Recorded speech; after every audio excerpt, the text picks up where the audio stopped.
JavaScript প্লেলিস্টের আজকের এই ভিডিওতে আমরা দেখব হচ্ছে সুইচ স্টেটমেন্ট ব্যবহার করে কিভাবে আমরা একটা সিম্পল ক্যালকুলেটর বানাতে পারি। এই ক্যালকুলেটরে মেইন কাজ হবে যোগ, বিয়োগ, গুণ, ভাগ। একদম সিম্পল একটা জিনিস হবে। জাস্ট আমরা সুইচ স্টেটমেন্ট যে শিখলাম এটাকে কিভাবে আমরা পারফেক্টলি ইউজ করতে পারি সেটা দেখানোর জন্য। সো প্রথমত আমরা যেহেতু একটা ক্যালকুলেটর বানাতে যাচ্ছি, সো এখানে নাম্বার যোগ বিয়োগ হবে। এখন নাম্বার যোগ বিয়োগ হবে মানে কি, এখানে নাম্বারগুলো লাগবে। তাহলে আমরা দুইটা ভেরিয়েবল নিই যেখানে আমাদের দুইটা নাম্বার থাকবে অল টাইম। তাহলে লেট নিলাম অ্যান্ড নাম্বার 1 লিখি আমি। নাম্বার 1 ইকুয়াল আমি দিতে পারি 10। ওকে, এবার লেট নাম্বার 2 দিলাম। নাম্বার 2 ইকুয়াল দিলাম 10। এটাকে আমি 20 করে দিই, এটাকে 10 করে দিই, তাহলে আরও ভালো হবে। ওকে, সো দুইটা নাম্বার আমি নিয়ে নিলাম। এবার যোগ বিয়োগ করার জন্য আমাকে কি লাগবে? অপারেটর লাগবে না? তাইলে আমি মনে করেন এখান থেকে আমার অপারেটরটা প্রত্যেকবার দিব, অপারেটর। ওকে, সো অপারেটর আমি এখান থেকে এখন মনে করেন এখানে প্লাস দিয়ে রাখলাম। ঠিক আছে, এবার এই জিনিসটা কেন নিলাম আমরা একটু পরেই বুঝতে পারবো। এখন আসি আমরা সুইচ স্টেটমেন্টের মাধ্যমে কন্ডিশনগুলো লিখব। সো সুইচ, এখানকার মধ্যে আমরা বলবো হচ্ছে অপারেটর, অ্যান্ড এখান থেকে আমরা দেখব জিনিসটা কেস। সো কেস যখন প্লাস বলবে তখন সে কি করবে, তখন সে ভিতরে বডিতে এসে রেজাল্ট,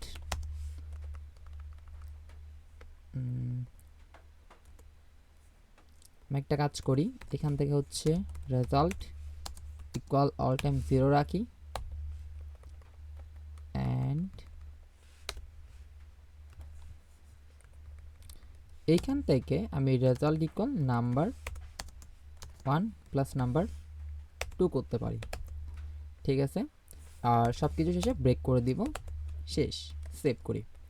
এখন যদি আমি এখান থেকে কনসোলটা দেখতে চাই যে নাম্বার 1, আমার এখানে হবে রেজাল্টটা দেখতে চাচ্ছি আমি, রেজাল্ট। এবার আমি অপারেটরে কি দিলাম? প্লাস। সো আমার কেসের সাথে কিন্তু মিলে যাবে। এবার নাম্বার 1 নাম্বার 2 যোগ হবে, দেন ব্রেক করে আমাকে রেজাল্টটা দেওয়ার কথা। এবার আসছে কি 40। তার মানে হচ্ছে একটু যদি আমি ক্লিয়ারলি বুঝে দিই, প্রথম স্টেপে কি হচ্ছে, সুইচ স্টেটমেন্টের ভিতরে যখন এখানে আসে তখন অপারেটরটা আসতেছে, তো অপারেটর এখানে প্লাস দিয়ে রাখছি, তার মানে এখানে প্লাস। এবার কেস লিখছি কয়টা? জাস্ট একটার মধ্যে এখানে লিখে দিলাম কি প্লাস, তার মানে এই জায়গায় প্লাস, এই জায়গায় প্লাস। এটা আবার কি ট্রু না? তার মানে হচ্ছে কি সে বডিতে আসবে। তো বডিতে এসে আমি ভেরিয়েবল নিলাম কি রেজাল্ট, ভেরিয়েবলটা এখানে ডিক্লেয়ার করে রাখছি, অল টাইম 0 থাকবে। আর এখান থেকে আবার আমি রেজাল্ট ভেরিয়েবলটাকে নিলাম, এরপর ইকুয়াল দিলাম, আমার দুইটা নাম্বার যোগ করলাম, নাম্বার 1 নাম্বার 2। ওকে, এখানে একটা মিস্টেক হয়েছে আমাদের, এখানে হবে নাম্বার 2, নাম্বার 1 নাম্বার 2 যোগ করলাম। যোগ করার পর এখান থেকে যে মানটা সেটা তাহলে স্টোর হচ্ছে কোথায় বা জমা হচ্ছে কোথায়? রেজাল্টের মধ্যে। আর এই রেজাল্টটার মানটাই চলে যাচ্ছে এই জায়গায় আমাদের। ক্লিয়ার? তাহলে এতটুকু যদি ক্লিয়ার হয় তাহলে আমাদের রেজাল্টটা এখানে চলে আসতেছে এবং আমরা এখানে পাচ্ছি। আমি যদি আবার রিলোড দিই দেখবো হচ্ছে এখন 30 আসছে, কারণ 20-এর সাথে যদি আমি কি 10 যোগ করি অবশ্যই আমার 30 আসবে। আচ্ছা, একটা কেস গেল। তাহলে এবার এখান থেকে আমি আরেকটা কেস নিয়ে বলতে পারি যে মাইনাস। তো সেই ক্ষেত্রে এখান থেকে আমরা কোডটা কপি করতে পারি অ্যান্ড এই জায়গায় বসাই দিতে পারি, জাস্ট চেঞ্জ হবে কোথায়? এইখানে। ধরেন আমি আবার রিলোড দিলাম, তো আমার তো হলো কি যোগটাই তো আবার হলো, তাই না? আমি যখন চাইবো যে আমার এই দুইটা নাম্বারের মধ্যে বিয়োগ করব, তখন আমরা চাইলে জাস্ট এখান থেকে এটা চেঞ্জ করে দিব। ধরেন এটা আপনি কি ক্যালকুলেটরে ইনপুট দিচ্ছেন বা প্রেস করে করে ইনপুট দিচ্ছেন, কারণ আমরা এখনও কি জাভাস্ক্রিপ্ট শিখতেছি, আমরা এখান থেকে সব কিছু আমাদেরকে করতে হবে। তো আমি এখানে মাইনাসটা দিলাম, তাহলে অপারেটর এখন আসছে কি এখানে মাইনাস, এটার সাথে মিলে গেল, এখানে এসে মাইনাস হলো এবং কি এবার রেজাল্টটা কি এখানে চলে আসবে। এখন আমি এই জায়গায় পাবো, রিলোড দিলে দেখবো হচ্ছে 10 আসছে, তাহলে 20 মাইনাস 10 অবশ্যই 10 রেজাল্ট। তো এই জায়গায় 10 চলে আসছে। এবার তাহলে যোগও বুঝে গেলাম, বিয়োগও বুঝলাম। আমরা পুরো জিনিসটাই কপি করি অ্যান্ড এবার কার কার জন্য করব? একটা হচ্ছে গুণের জন্য করতে হবে আমাকে, আর একটা হচ্ছে ভাগের জন্য।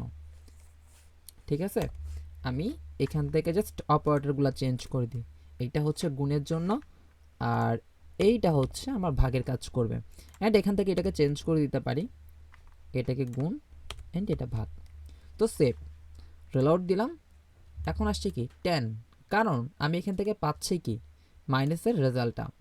এবার ধরেন আপনি এখানে চেঞ্জ করে দিলেন গুণেরটা, তো এবার আসতে পারে কত 200, কারণ হচ্ছে কেস আসছে কি এটা দেখে, তাহলে আমরা যদি 20 ইন্টু কি 10 করি ইজিলি 200 আসে, তো এইটাই কি এখানে প্রিন্ট হচ্ছে।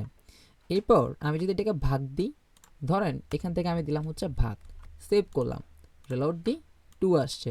20কে যদি আমি কি 10 দিয়ে ভাগ করি ইজিলি 2 আসে। সো এইভাবে কি আমি একটা সিম্পল ক্যালকুলেটর বানিয়ে নিলাম, যেটা আমার হচ্ছে কি এই যে গুণ ভাগ এগুলা কাজ করে দিচ্ছে। এখন কোনো কারণে ধরেন আপনার অপারেটরটা কি আসছে, কিছু একটা আপনি উল্টাপাল্টা দিয়ে ফেললেন, ধরেন এটা দিলাম আমি, এখন এটা কি করবে, এটা আমার 0 মান এখানে আসতেছে ঠিক আছে, বাট আমি যদি এখান থেকে ডিফল্ট একটা সেট আপ করে দিই তাহলে ভালো না আমার জন্য। তো সেই ক্ষেত্রে আমি তাকে বলতে পারি যে ইনভ্যালিড অপারেটর। তো আমরা ডিফল্ট সেট আপ করার জন্য জানি ডিফল্ট নামে একটা কি এখানে কিওয়ার্ড আসছে, আমরা জাস্ট হচ্ছে ডিফল্ট বলবো, কোনো ধরনের কন্ডিশন এখানে দিতে হয় না।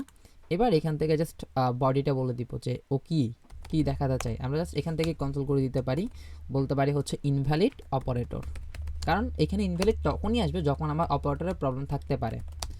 সো ইনভ্যালিড অপারেটর, সেভ করলাম, রিলোড দিই, দেখবো হচ্ছে ইনভ্যালিড অপারেটর আসছে।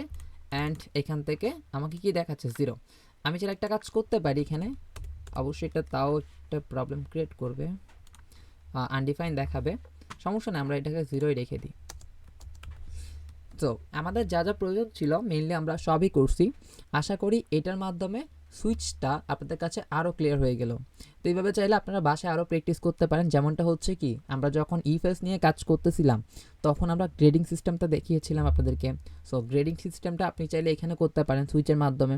এগুলো নিজেরা একটু বাসায় প্র্যাকটিস করেন, দেখবেন যে জিনিসগুলো আরও ইজি হয়ে যাবে। সো আজকের ভিডিওটা এতটুকুই, আশা করি আপনাদের এখানে কোনো প্রবলেম থাকবে না। যদি কোনো প্রবলেম হয় বা কোনো জায়গায় বুঝতে অসুবিধা হয় অবশ্যই আমাদেরকে জানাবেন, আপনি কমেন্টে জানাতে পারেন অথবা আমাদের ফেসবুক গ্রুপের মাধ্যমে আমাদেরকে জানাতে পারেন। আমরা আমাদের সর্বোচ্চ ট্রাই করব আপনাদেরকে হেল্প করার। আজকের ভিডিওটা এতটুকুই, ধন্যবাদ সবাইকে।